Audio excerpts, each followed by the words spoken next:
안녕하세요. 잡시광입니다. 미국과 UAE가 F-35 구매를 놓고 벌이는 신경전이 주목되고 있습니다.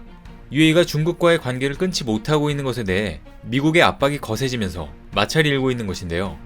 주요 외신에 따르면 UAE는 미국이 F-35 전투기 판매 조건으로 내세우고 있는 조항이 UAE의 주권을 침해한다며 전투기 구매 협상을 중단한다고 밝혔습니다.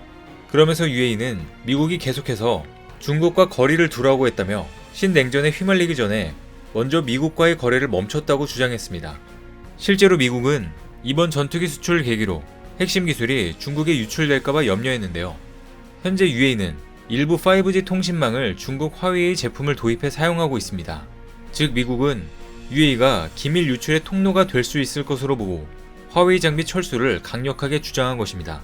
이렇게 F-35 구매를 두고 미국과 UAE의 신경전이 벌어지고 있는 가운데 많은 전문가들 사이에서 이 문제의 해결책이 한국에 있다는 의견이 제기되고 있는데요.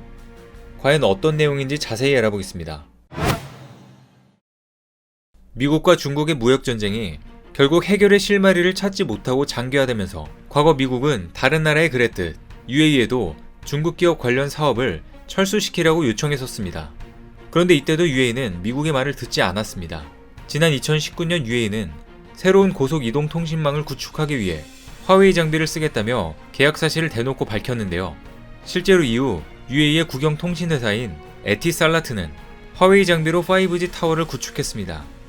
미국의 동맹국들이 화웨이를 국가 안보 위협으로 지목하고 자국 내에서 중국 기업을 퇴출시킨 것과는 대조적인 행보였습니다. 중동에서 대표 친미 국가로 알려졌던 UAE의 당시 결정은 미국은 물론 국제사회에 충격을 안기기에 충분했습니다. 그리고 최근 미국은 UAE에서 진행되고 있는 항만 프로젝트 중단을 다시 한번 요청했는데요. 주요 외신에 따르면 미국 정부는 기밀 위성 이미지를 근거로 아부다비 인근 항만에 중국이 일부 군사시설을 건설하고 있는 것을 발견했습니다. UAE의 경우 해당 시설의 군사적 성격을 인지하지 못한 것으로 보인다고 외신들은 전했는데요. 이렇듯 항만 프로젝트가 미 정보당국으로부터 군사시설이라고 의심을 받자 결국 UAE는 해당 프로젝트를 중단했습니다. 그러면서 UAE도 중국의 군사기지를 유치하기 위해 합의를 맺은 적도 그럴 계획이나 의도도 갖지 않고 있다고 입장을 밝혔습니다. 그리고 또 미국은 UAE 내에 있는 화웨이 장비를 제거하라며 다시금 요구했는데요. 실제로 바이든 행정부는 화웨이 장비에 보안상 리스크가 있다며 UAE에 사용 자제를 요구하고 4년 내에 없애라며 강경한 태도를 보이고 있습니다. 화웨이가 UAE를 장악하는 모습을 보이자 미국이 무기 계약을 내세워 압박 강도를 높인 것입니다. 그런데 이런 상황에 UAE가 프랑스와 대규모 무기 계약을 체결했다는 소식이 전해졌습니다. AFP 통신에 따르면 최근 UAE는 프랑스와 라팔 전투기 80대와 수송용 헬리콥터 카라칼 12대 등 구매 계약을 체결한 것으로 알려졌습니다. 계약 규모는 지난 2004년 라팔이 군용기 시장에 진출한 이후 최대였습니다. 너무 비싸고 정교하며 지나치게 프랑스적인 전투기로 평가받았던 라팔은 라팔아 팔렸니? 아니요 라는 말이 나올 정도로 세계 시장에서 오랫동안 외면받았지만 이번에 새롭게 주목을 받게 된 건데요. 현재 프랑스 정부는 정치 경제적을 이유로 F-35A를 도입하지 못하는 친서방 또는 비동맹 국가들을 대상으로 빈틈을 파고들며 라팔을 대안으로 제시하고 있습니다. 하지만 이번에도 라팔이 최종 판매가 될지는 미지수로 남아 있습니다. UAE 입장에서는 프랑스산 전투기를 구입하겠다고 하면서 미국을 상대로 좀 더 좋은 조건을 이끌어내기 위한 움직임일 수도 있는데요. 실제로 UAE 대사관은 F-35 구매 협상 중단 사실을 확인하면서도 미국은 UAE의 첨단 안보를 위한 우선 공급자로 남을 것이며 장차 F-35 협상이 재개될 수 있다고 여지를 남겨두기도 했습니다. 그리고 UAE 측은 협상 중단에도 불구하고 다음 주로 예정된 협상단의 미국 방문이 예정대로 이루어질 것이라고 덧붙이기도 했는데요.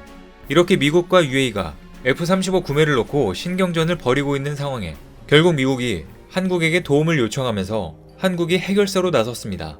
최근 글로벌 5G 시장에서 삼성전자가 독보적인 시장 입지를 키우고 있어 도움의 손길을 보내온 것입니다. 미중 무역 갈등으로 화웨이가 주춤한 사이 삼성전자가 글로벌 5G 시장에서 치고 나가고 있는데요. 조만간 UAE에서도 삼성전자가 화웨이의 빈자리를 메울 것으로 보입니다. 그래서 미국은 한국에게 5G 기술에 대한 협력을 강화하자며 손을 내밀었습니다. 실제로 취임 후 처음 한국을 찾은 미국의 경제외교 사령탑이 한국과 5G 네트워크 구축을 논의하고 있다고 가장 먼저 밝혔는데요. 미 국무부 페르난데스 차관은 신뢰할 수 있는 네트워크에 대한 요구가 있다며 5G 기술에 대한 협력을 강력히 요청했습니다. 페르난데스 차관이 말한 신뢰할 수 있는 네트워크는 중국을 빼고 5G 환경을 재구축하는 일입니다. 5G와 6G는 미국이 중국과 기술 패권 경쟁에서 우위를 점하려 사활을 걸고 싸우고 있는 분야로 지난 2일 SCM 후에도 양국은 이 분야 협력 방안을 모색한다고 밝혔었습니다. 페르난데스는 한국은 5G 분야 리더이고 5G 네트워크를 구축하는데 관심 있는 몇몇 국가들과 대화를 하고 있다며 한국 기업들의 추가 참여도 예상했는데요. 결국 미국은 한국에게 협력을 요청하며 삼성의 5G 카드로 UAE 시장을 장악할 것으로 보입니다. 즉 한국과 미국에게 둘 다 이득이 되는 상황이 펼쳐지는 것으로 사실상 중국 화웨이는 UAE 시장에서 철수하게 될 것으로 보이는데요. 이를 위해 현재 물밑 작업이 한창인 것으로 전해지고 있습니다. 실제 이달 초 이재용 삼성전자 부회장은 UAE 아부다비 출장길에 올라 빈 자이드 아부다비 왕세제와 만나 5G 이동통신 장비와 관련된 현안을 논의했습니다. 미국의 화웨이 통신 장비 철거 요구로 삼성전자로서는 5G 시장 확대 기회를 맞은 상황이라 적극적인 액션을 취한 것입니다. 그리고 이 부회장과 무함마드 왕세제는 지난 2019년에도 아부다비와 삼성전자 화성사업장을 각각 방문할 정도로 관계가 깊은 데다 왕세제에게 5G와 반도체 기술을 직접 소개하기도 했는데요. UAE의 5G 구축에 관심이 많은 무함마드 왕세제도 자신의 SNS에 이 부회장과의 회동사진을 올리며 삼성과의 협력 의사를 내비치기도 했습니다. 조만간 5G 분야에서 좋은 소식이 들려올 것 같은데요. 이와 더불어 일부 전문가들은 한국이 나중에 UAE에 전투기까지 수출하게 될 것이라고 말하고 있습니다. UAE가 현재 라팔을 구매하겠다고 계약을 하긴 했지만 추후에 KF-21을 선택할 수밖에 없을 것이라는 의견이 제기된 것입니다. 우선 라팔은 공대함 능력이 막강하고 500km 떨어진 지상 표적을 정밀 타격하는 스칼프 공대지 미사일과 미티어, 미카엔지 공대공 미사일을 장착하고 있습니다. 그런데 라팔의 이 같은 특성은 KF-21과 매우 비슷합니다. 즉, 두 기체의 특성이 유사한 만큼 수출 잠재 시장도 비슷할 수밖에 없습니다. 그런데 결국 KF-21이 라팔의 수출 시장을 뺏어오며 이길 수밖에 없는 이유가 따로 있습니다. 현재 라팔을 비롯한 4.5세대 전투기들의 고민은 내부 공간 부족으로 유무인 복합 체계인 멈티 도입을 위한 업그레이드가 불가능하고 낮은 스텔스 성능으로 시계외 공중전의 취약점을 드러냅니다. 하지만 이런 고민들로부터 자유로운 유일한 4.5세대 전투기가 있는데 바로 KF-21입니다. 애초에 KF-21은 설계 단계에서부터 5세대로 진화를 염두에 두고 탄생했기 때문에 4.5세대 전투기에서 드러나는 취약점이 없습니다. 일각에서는 F-35 등 5세대 전투기가 실전 배치되고 6세대가 개발되고 있는 상황에서 기존 전투기 시장에 대한 우려가 있지만 지금보다 시장 규모가 커지면 커졌지 줄지는 않을 것입니다. 6세대 전투기가 등장하더라도 작전 수행이 가능할 정도로 기능이 표준화되려면 생각보다 훨씬 더 오랜 시간이 필요할 것이기 때문입니다. 무엇보다 미국의 핵심 동맹국이 아니거나 국방 예산이 넉넉하지 않은 국가들은 5세대 전투기조차 언감생심이라 여전히 4.5세대 전투기 위주로 전력을 구성하게 될 가능성이 높습니다. 결국 기존 시장에서 KF-21의 상대는 그나마 라팔이었지만 하지만 라팔의 설계는 너무 예전 버전이며 KF-21의 설계는 블록2, 블록3 등 앞으로의 미래 전투기를 염두에 두고 설계했기 때문에 가장 큰 잠재력을 가진 기체로 손꼽힙니다.